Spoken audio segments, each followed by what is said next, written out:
বন্ধু বান্ধৱী শেষ হ'ল। এইখন আমাৰ দেহাই পঢ়া স্কুল। এয়া আমি গেট পাৰ হৈ ভিতৰলৈ সোমাই আহিছোঁ। देहा का स्कूल है ये।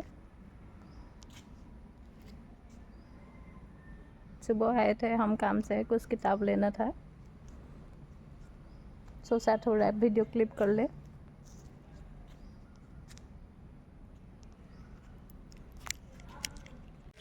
বিদ্যালয়ৰ পৰিৱেশ সদায় সুস্থ হ'ব লাগে, যিটো সিহঁতৰ স্কুলখনত বাৰুকৈয়ে দেখা যায়।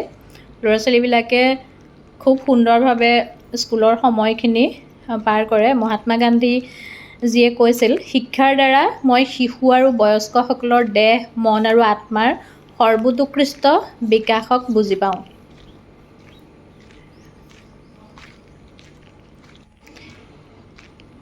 শিক্ষা মানে হ'ল জ্ঞান অৰ্জন আৰু মানুহৰ ক্ষমতা আৰু প্ৰতিভাৰ বিকাশ।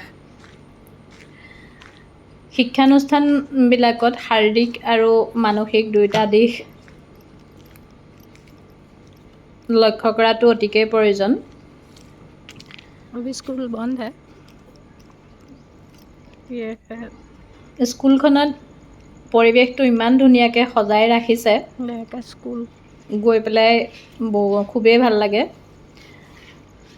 সুন্দৰ এক পৰিৱেশ স্থাপিত কৰা হৈছে। সকলো শিক্ষক শিক্ষয়িত্ৰী ছাত্ৰ ছাত্ৰী চব লগ হৈ। এইটো হৈছে সিহঁতৰ স্কুলৰ ৰিচেপশ্যন এৰিয়া, এণ্ট্ৰেঞ্চ হয়। ফুল চাৰিওফালে ধুনীয়াকৈ সজাই ৰখা হৈছে, যথেষ্ট কষ্ট কৰিছে স্কুলখনৰ কাৰণে। খুব ধুনীয়া এটা পৰিৱেশ, ভাল লগা এটা পৰিৱেশ।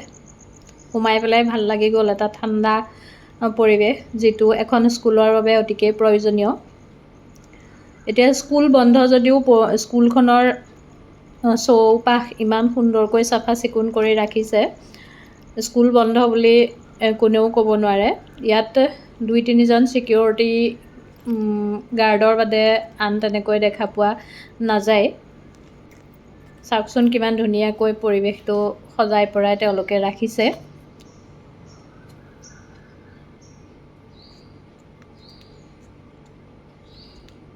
আজি মই সুবিধা পালোঁ কাৰণে অকণমান ভিডিঅ' ক্লিপ ৰাখি থ'লোঁ, নহ'লে স্কুলত গৈ ভিডিঅ' কৰি থকাটো সম্ভৱ নহয়।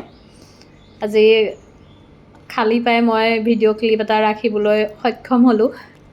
কাম আছিলে যিহেতু স্কুলত, অকণমান দেহাৰ কিবা কিতাপ আনিবলগীয়া আছিলে, সেয়েহে মই ৰাতিপুৱা ওলাই গৈছিলোঁ।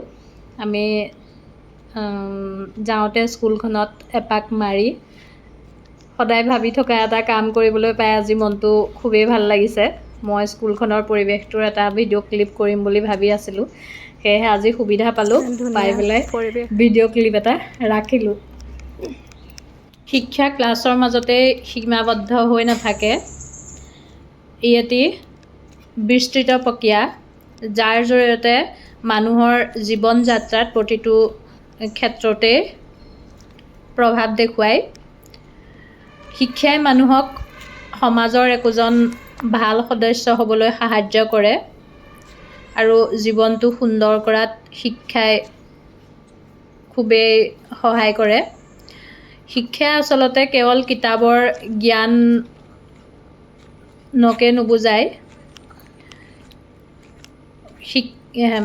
শিক্ষিত মানুহ তাকহে কয় যি সকলো ফালৰ পৰা নিজৰ দৃষ্টিভংগী হওক বা নিজৰ প্ৰকৃতি কেনেকুৱা, সকলো ফালৰ পৰা উন্নত হ'লেহে তেওঁক শিক্ষিত ব্যক্তি বুলি কোৱা যায়। স্কুলৰ পৰা আমি বাহিৰলৈ ওলাই আহিলোঁ। এইটো হৈছে বাহিৰৰ পৰিৱেশ। এইখন স্কুলৰ ছেকেণ্ড গেট।